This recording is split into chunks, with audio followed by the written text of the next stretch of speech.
शंखनाद news network की ओर से नवरात्रि के इस पर्व पर आयोजित इस श्रृंखला में मैं परम भागवती डॉक्टर रमा गोलवलकर इनके साथ गान साधिका विशाखा मंगदे आपका सहर्ष स्वागत करती हूँ। तो चलते हैं आज की एक और नई प्रक्रिया के बारे में इनसे बातचीत करते हैं और समझ लेते हैं ये क्या कहना चाहती है। नमस्कार। आप सभी ने पुनः एक बार मेरा यहाँ पे स्वागत किया, इसलिए मैं आप सभी का बहुत बहुत धन्यवाद करती हूँ, आभारी हूँ आप सभी का। और जैसे कि आपने कहा कि आज हम किस देवी स्वरूप प्रक्रिया के बारे में बात कर रहे हैं, तो मैंने जैसे कहा कि ये सारी जो प्रक्रियाएं हैं वो बहुत ही दैवी है, क्योंकि हम उत्तरोत्तर प्रगति यानी हर पल हर क्षण कुछ नया करने का, कुछ नया सीखने का, कुछ नया प्राप्त करने का जो प्रयास करते हैं उसे प्रगति कहते हैं। बिल्कुल। तो ये उत्तरोत्तर प्रगति करने वाली जो प्रक्रियाएं हैं वो दैवी है, ऐसा सोचना था हमारे पूर्वजों का। तो ये दैवी प्रक्रिया में तीसरी प्रक्रिया, पहली तो हो गई प्रजनन प्रक्रिया, जिसके कारण जीव का अस्तित्व है, जीव का जन्म होता है, जीव निर्माण होता है।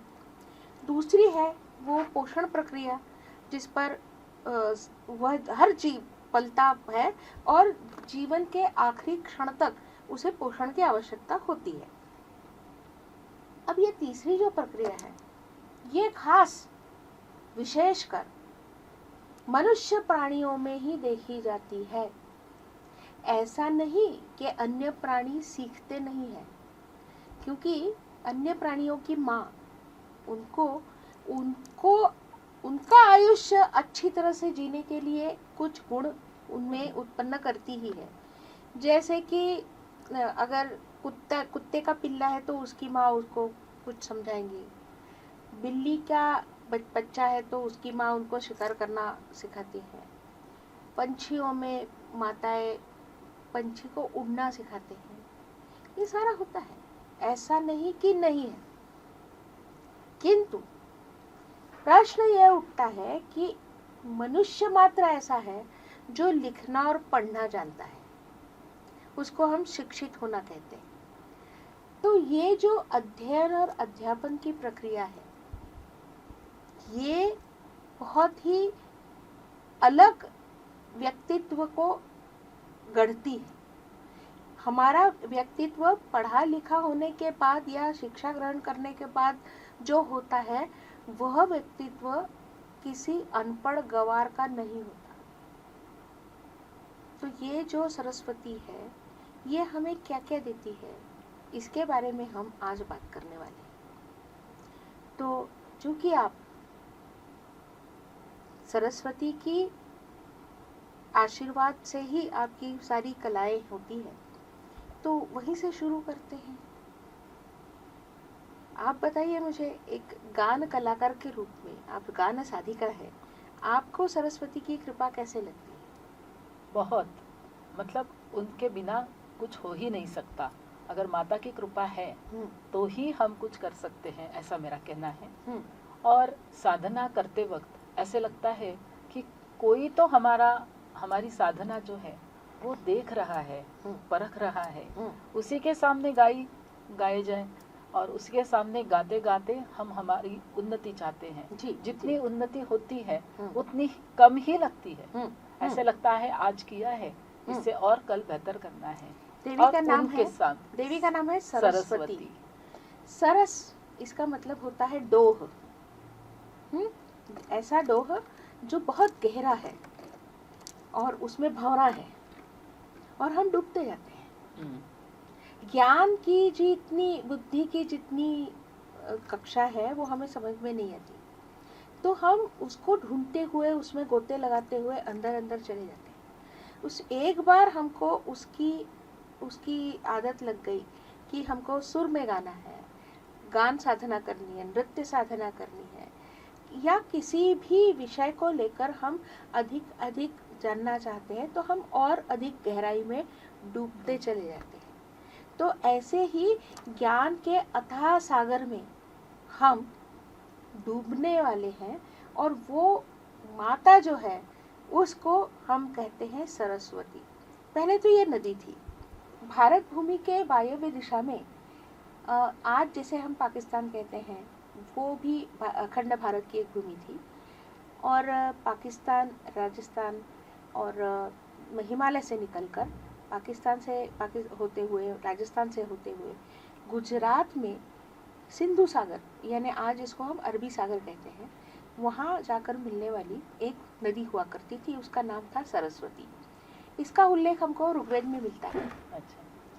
और 4500 साल, 150 साल इधर उधर, इसके पूर्व उस नदी का लोप हुआ। कारण कहा जाता है कि हिमालय में एक भूकंप आया था, जिसके कारण वो नदी का पूरा जो पात्र था वो हिल गया और नदी लुप्त हो गई।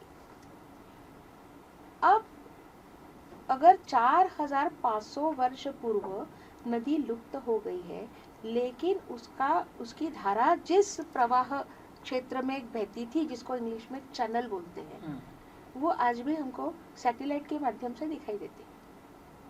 तो नदी थी, तो अभी ढूंढी गई। फिर उसका पूरा कच्चा चिट्ठा खोलने के बाद पता चला कि वो तो 2.5 लाख वर्ष पूर्व से बह रही है। उसने अपनी जगह भी बदली और वो अधिक उत्तर की तरफ खिसकी है। उसको खिसकने के लिए खिसके हुए हैं करीब 75,000 वर्ष हो चुके हैं। और फिर हमको पता चलता है कि अगर हमारे वेद यदि सरस्वती का उल्लेख करते हैं, तो हमारे वेद जब वो बहुत अच्छी तरह से बह रही थी, क्योंकि वो अम्बे तमे है। अम्बे तमे यानी माताओं में सर्वश्रेष्ठ, नदी तमे नदियों में सर्वश्रेष्ठ, देवी तमे देवियों में सर्वश्रेष्ठ, ऐसी सरस्वती है। तो मतलब वो बहुत ही बड़ी होगी ना। तो जब वो बड़ी थी तब वेद लिखे गए थे, यानी कम से कम आज से 4,500 वर्ष पूर्व तो लिखे ही गए हैं। ईसा पूर्व 4,500 वर्ष, यानी 6,500 वर्ष पूर्व तो वेद लिखे ही गए हैं। ऐसा वेदों के काल निश्चिति के लिए हमें सरस्वती का होना, मिलना और सरस्वती नदी के अस्तित्व को हमने पहचानना, ये बहुत एक महत्वपूर्ण घटना है भारतीय इतिहास में।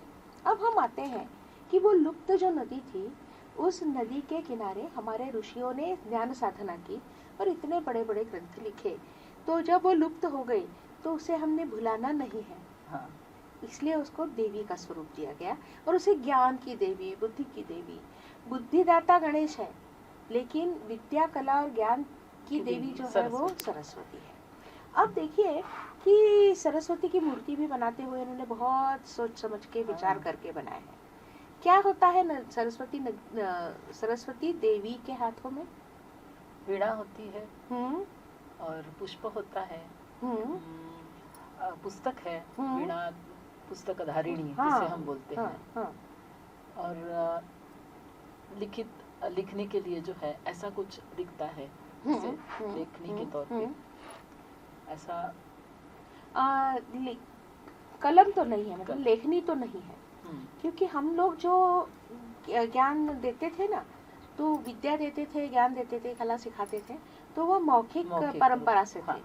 लिखने का इतना वो चलन तो नहीं है, लेकिन उसके हाथ में सबसे महत्वपूर्ण चीज थी वो, यानी स्फटिकों की माला। हमारे यहाँ जिस पर हम जाप करते हैं वो जाप, उसको अक्षमाला कहते हैं। और इन सरस्वती जी के हाथ में जो माला है उसके मणि किस चीज के बने हैं? तो स्फटिक के बने हैं। स्फटिक के क्यों बने हैं? और वो अक्सर उसके ऊपरी हाथ में होते हैं। तो बताती है कि आपको हर रोज स्वाध्याय करना है। स्वाध्याय मतलब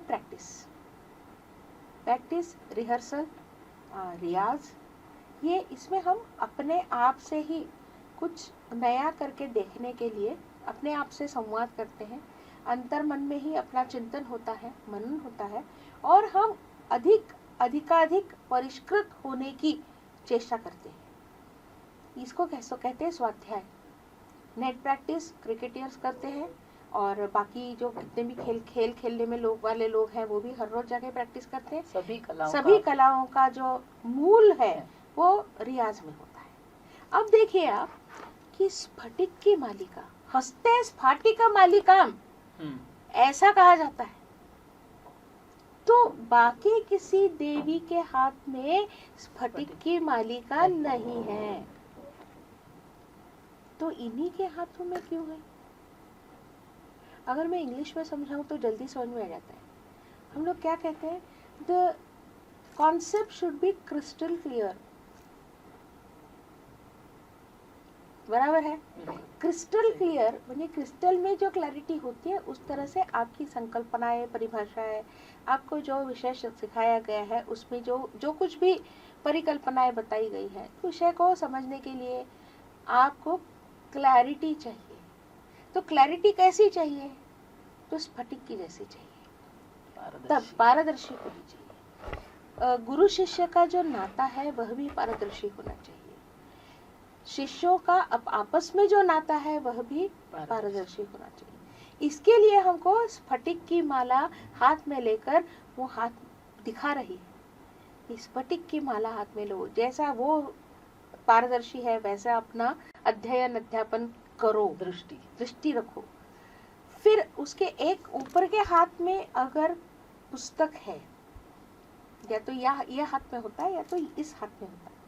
अगर ये है तो उसे कहा जाता है विद्यादायिनी, क्योंकि विद्या जो है वो पुस्तक के सिवा नहीं आ सकती। और अगर पुस्तक है तो तब तो छपाई यंत्र थे नहीं, इसका मतलब कि लिखकर ही सारी चीजें होती थी। तो लिखा हुआ तो हमको आता ही था। हमारे जब नालंदा जैसे विश्वविद्यालय जलाए गए, तक्षशिला जलाया गया, तो 6 महीने तक वहाँ का ग्रंथालय जल रहा था।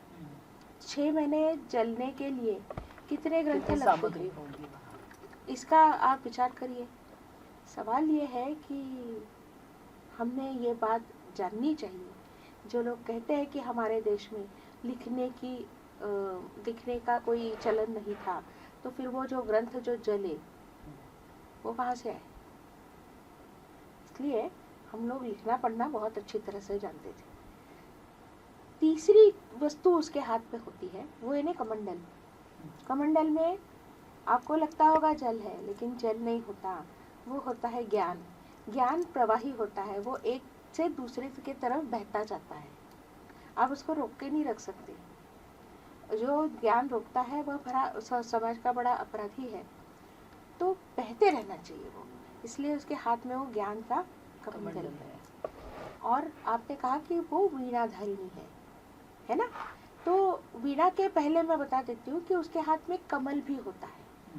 तो कमल एक, मैंने जैसे कल ही भी बताया आपको कि सृजनात्मकता, सृजन का प्रतीक, क्रिएटिविटी, ये कमल के द्वारा दिखाई जाती है। पवित्र, ज्ञान हमेशा पवित्र ही होता है। ज्ञान कोई भी हो पवित्र ही होता है, बिगाड़ते उसको हम लोग हैं। तो पवित्रता की, सृजनात्मकता की, क्रिएटिविटी की वो अधिष्ठात्री है, वो देवी है। इसलिए उसको आप अक्सर देखा होगा कि उसका वर्णन करते हुए या कुंदेंदु तुषार हार धवला, यानी कुंदा के फूल की तरह या चंद्रमा के किरण की तरह वो उज्जवल है, धवल है, सफेद है। और उसकी चमक जो है वो कैसी दिखती है? तो तुषार बिंदु उड़ने के बाद तुषार अगर चमकने लगे तो वो कैसे दिखेंगी? वैसे वो दिखती है, इतनी वो उज्जवल है। ये उसका वर्णन हम अक्सर कहते हैं, या कुंदेंदु तुषार हार धवला। अब मैं आपको एक बहुत महत्वपूर्ण बात बताती हूँ। उनके हाथ में वीणा है। वीणा को जब भी मैं देखती हूँ, मुझे मेरे गुरुजी के शब्द याद आते हैं। वो कहते थे कि वीणा दुनिया की सबसे पहली तंतुवाद्य की जननी है। या तंतुवाद्य जो है सबसे पहला वीणा ही थी। फिर वो रावण ने बनाई हुई रावण वीणा हो, या शंकर जी बजाते थे वो रुद्र वीणा हो, या शारदा जो बजाती है, शायद सरस्वती जी जो बजाती है वो सरस्वती वीणा हो, सारी वीणाएं एक तार से बनी है और बड़ा सा एक उसमें कुम्हड़ा लगा रहता है। इसमें भी कुम्हड़ा है, देखिए हाँ। कुष्मांडा के बारे में हमने बोला था, हाँ। कुम्हड़ा इसमें भी है, और उस पर एक डंडा लगाकर उस पर से तार खींचकर, और वो तार जब तक वो तार आप ठीक से ट्यून नहीं करते, उसको ट्यूनिंग इंग्लिश में बोलते हैं, लेकिन उसको जब तक आप सुरों में नहीं लगाते, उसके लिए आपको उसको कसना भी पड़ता है, थोड़ा सा उसको खींचना पड़ता है, और जब तक वो आवश्यक उतना तनाव उसमें नहीं रहेगा तब तक वो बजेगी नहीं। तो अध्ययन और अध्यापन प्रक्रिया में भी शिष्य जो है उसको तानना ही पड़ता है, उसको जब तक आप टाइट नहीं करोगे वो पड़ेगा नहीं। और जब तक वो ट्यूनिंग नहीं होती, जैसे आपकी और मेरी ट्यूनिंग है, तो आप मुझे जो भी सिखाएंगी मैं बहुत अच्छी तरह से सब समझ लूंगी और उसके अनुसार मैं अपने आप को शिक्षित करूंगी। लेकिन अगर वो ट्यूनिंग नहीं है, कई विषय हमारे ऐसे रह गए क्योंकि हमको वह शिक्षक पसंद नहीं था। अगर शिक्षक ने ट्यूनिंग नहीं साधी है तो विद्यार्थी नहीं पढ़ सकते। लेकिन उनके एक हाथ में और दो वस्तुएं होती ही है, एक होता है पाश और दूसरा होता है अंकुश। पाश क्या है? पाश है जो आपको गले में डाल के, फंदा जिसको बोलते हैं, खींचे जाता है। क्यों खींचा जाता है? अपनी दृष्टिकोण जो है बदलना नहीं चाहिए, कहीं और नहीं भटकना चाहिए, मन भटकना नहीं चाहिए, इसलिए वो तो है उसको। लेकिन अगर मैं अब आजकल के गाड़ियों का उदाहरण दूं, तो आजकल के गाड़ियों में सबसे महत्वपूर्ण अगर कोई वस्तु है या कोई यंत्र है वो है ब्रेक। जब तक आपके ब्रेक अच्छे नहीं हैं तब तक आप गाड़ी तेजी से नहीं चला पाओगे, है ना? ये भी बात है। तो आपको पता होना है कि भाई मैंने ब्रेक लगाया कि मैं जहाँ कहूंगी वहाँ गाड़ी मुझे मैं चाहूंगी वहाँ गाड़ी में रोक सकती हूँ। इसीलिए फिर मैं 80 के स्पीड से भी गाड़ी चलाती हूँ तो मुझे कोई दिक्कत नहीं होती। तो ब्रेक हमें गति देती है, ब्रेक हमारी गति कभी रोकती नहीं है। ब्रेक हमें मुक्त रूप से गाड़ी चलाने की सुविधा प्रदान करते हैं और इसीलिए कहा जाता है कि या विद्या सा विमुक्त है, वो आपको विमुक्त करती है। जैसे कि ब्रेक आपको सारे बंधनों से मुक्त करते हैं कि चाहिए चलाइए गाड़ी, आपको चाहे जब जितनी स्पीड से चलाइए, मैं हूँ, जब भी आप चाहोगे, जहाँ चाहोगे, जैसा चाहोगे, आपकी गाड़ी रोकने का काम मैं करूँगा। तो ये जो ब्रेक है वही काम पाश करते हैं। कई बार हम आगे का कुछ प्रश्न पूछ लेते हैं तो हमारे शिक्षक कहते हैं कि पहले इसको पढ़ लेते हैं, ये मैं तुमको बाद में बताऊंगी, या फिर ये 6 महीने के बाद तुमको अपने आप समझ में आएगा। ये वो पाश है, आपको खींच के रखते। और अंकुश क्या करता है? अंकुश किसके हाथ में होता है? महावत के हाथ में होता है। महावत जो है वो हाथी को एक छोटे से अंकुश से, वो अंकुश गड़ाता जैसे है, तो महावत के कहने के अनुसार हाथी उठ के खड़ा होता है, वो उसके अनुसार सूंड ऊपर करता है, चलता है, कुछ काम करवाना हो तो कराते हैं।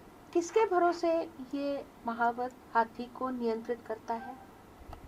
ये नियंत्रित करता है अंकुश के भरोसे। अब सरस्वती जी हैं, उनके हाथ में क्यों है अंकुश?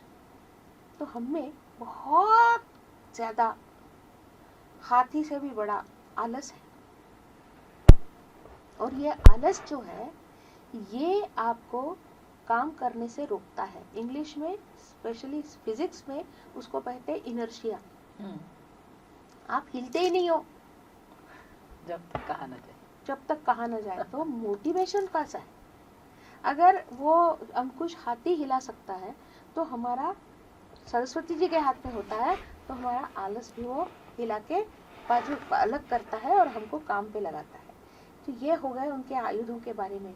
मैं चाहती हूँ कि आज के इस प्रोग्राम के बीच में ही मैं सरस्वती की अनुभूति अपने दर्शकों को देना चाहती हूँ। तो पहले आप आज आप 2 गीत हमारे सामने प्रस्तुत करने वाले। पहला तो मुझे चाहिए आलाप फिल्म का वो गीत जो यशोदास जी के आवाज में बहुत सुमधुर लगता है, और वो आप गाइए, और उसके बाद में फिर हम हमारी चर्चा थोड़ी आगे रखते हैं, और बाद में फिर आप कार्यक्रम का समापन जो है वो अपनी दूसरी बंदिश से कीजिए। बिल्कुल। तो शुरू करिए फिर। हाँ।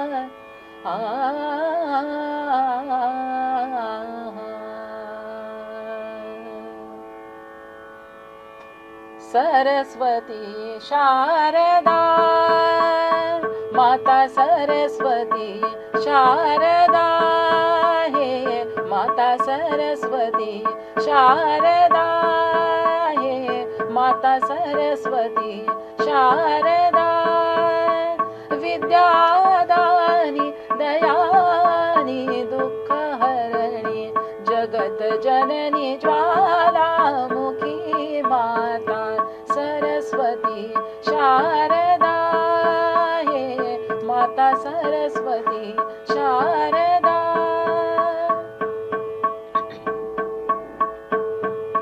कीजे सुदृष्टि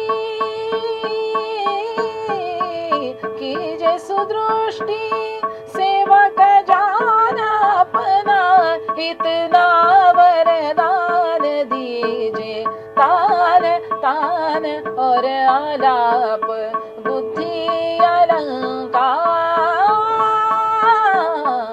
शारदा हे माता सरस्वती शारदा हे माता सरस्वती शारदा शारदा शारदा।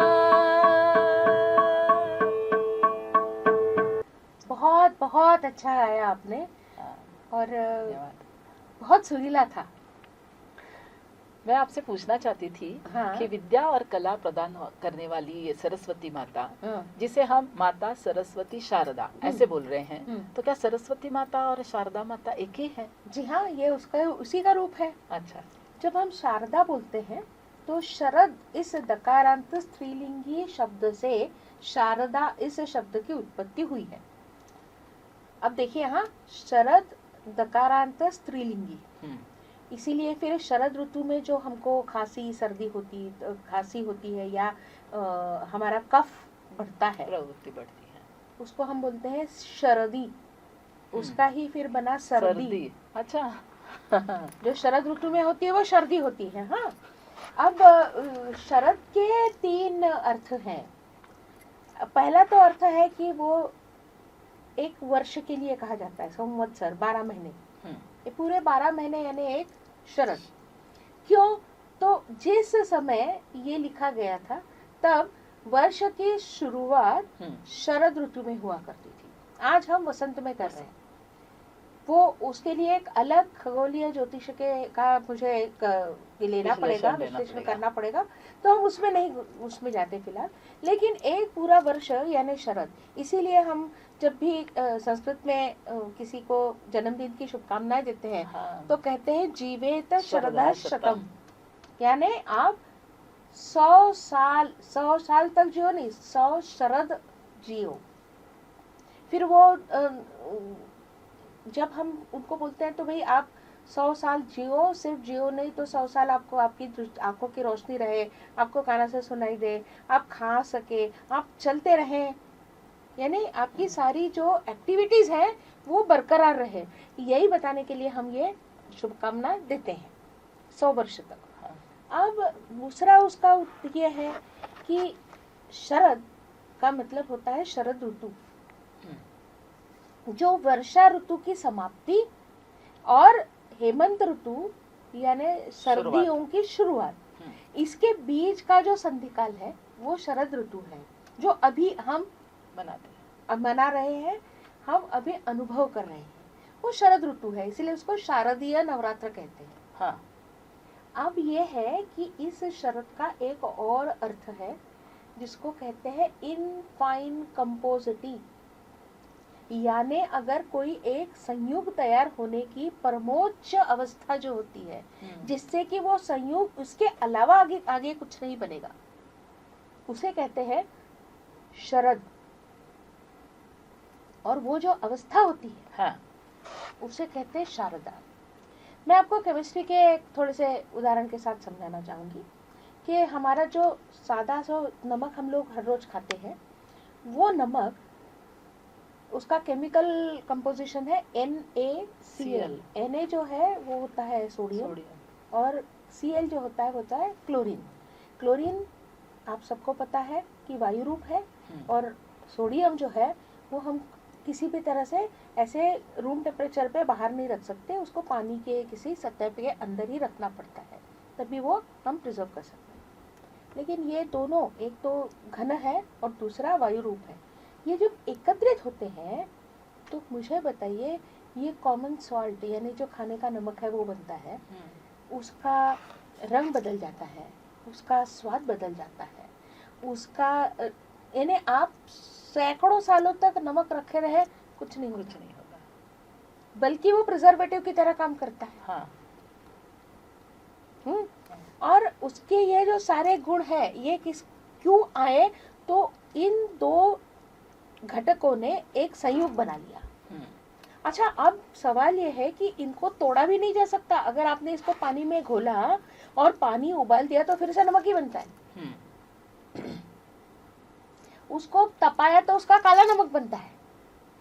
लेकिन नमक में मतलब सोडियम और बन गया क्लोरीन एक दूसरे से अलग नहीं होते। हाँ। इसको शारदा बोलते हैं। ये जो अवस्था है इसको शारदा बोलते हैं। अब ये कहा कैसे कैसे होता है। हाँ।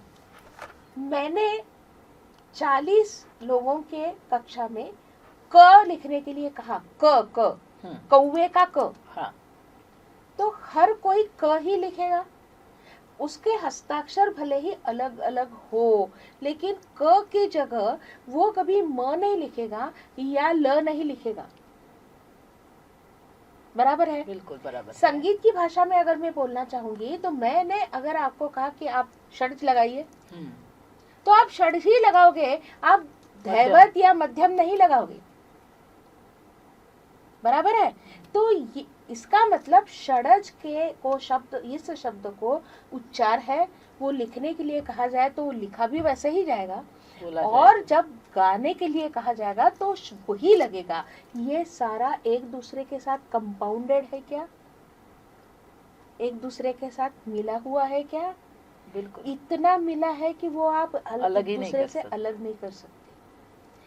मैंने अभी आपको नमक का उदाहरण दिया। मैंने आपको अगर न म क लिखने के लिए कहा तो आप न लिखेंगी, और 10 लोगों को बताया गया तो वो भी न ही लिखेंगे, म लिखेंगे और क लिखेंगे। लेकिन ये लिखते वक्त आपको नमक का स्वाद आपके जिह्वा पे है, उसको वो कैसे दिखता है वो आपके नजरों के सामने है, और आप लिख भी रहे हो। और उसके साथ फिर ये कि मैं नमक हरामी नहीं कर सकता।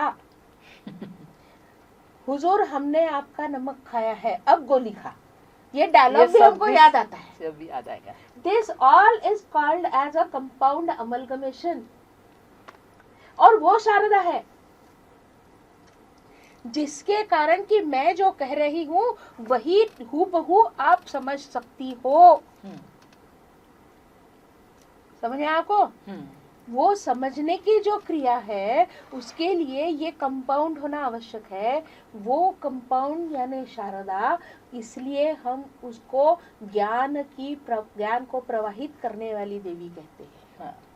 भाषा शारदा है। भाषा को हमेशा हमने देवी सरस्वती का ही एक रूप माना है, उसको वाणी बोला है। इसीलिए हमारे बुजुर्ग कहते हैं कि आप अपनी वाणी भ्रष्ट ना करो, हमेशा सच बोलो। किसी को गाली गलौज करके शब्दों से मत दुखाओ, असत्य वचन ना करो, ये हमें सिखाया जाता है, क्योंकि उसको हम बोलते हैं कि वाणी भ्रष्ट नहीं होनी चाहिए। तो वाणी है, उसके बाद भारती है, उसके बाद गिरवाण भाषा, ये जो है, ये सारे जो देवी के लिए अलग अलग शब्द हमने योजे हैं। और यही सरस्वती है जिसको हम आज के दिन याद कर रहे हैं, लेकिन अश्विन मास के सप्तमी के दिन इसका आवाहन करते हैं। यानी आपके घर में जितने भी लोग हैं, हाँ। उन सबकी पुस्तकें, जो पुस्तकों इस्तेमाल कर रहे हैं, उपयोग में ला रहे हैं, वो पुस्तकें रखी जाती है, कलम रखी जाती है, उस पुस्तकों का पूजन होता है, उस कलम का पूजन होता है और आवाहन किया जाता है। फिर अष्टमी के दिन उनको भोग लगाते हैं, खाना बहुत अच्छी तरह से सजा के उनको भोग लगाया जाता है। नवमी के दिन उनका विसर्जन होता है। और दशमी के दिन विद्यारंभ, जो 3 साल के बालक बालिकाएं हैं, हाँ, उनको माँ अपनी गोद में बिठा के उनसे श्री गणेशा लिखवाती है, उसे कहते हैं विद्यारंभ। यानी प्री प्राइमरी से भी, प्री स्कूल से पहले वाली अवस्था है, जहाँ पे माँ गुरु बनके अपने बेटों को और बेटियों को अक्षर ज्ञान करवाती है। तो ये सारी प्रक्रिया जो है, ये आपको क्या देती है? इसका वाहन है हंस। हंस आपको बताता है कि आपका नीर क्षीर विवेकेशु हंसा हंसा बकह बकह, यानी नीर क्षीर विवेक जिसको है वो हंस है, नहीं तो सब सारे सफेद बगुले ही है। तो नीर क्षीर विवेक का मतलब होता है अच्छा क्या है, बुरा क्या है, समझना है, लाभ किससे होने वाला है, नुकसान किससे होने वाला है, ये हमको समझाने की जो एक समझ है, वो समझ हमको विद्या देती है। और कला क्या देती है? तो कला हमको, मनुष्य प्राणी को शांतता प्रदान करती है। तो ये दोनों देने वाली जो देवी है, उसे हम कहते हैं माता सरस्वती। अब इनको लेकर आप कुछ और गाइए।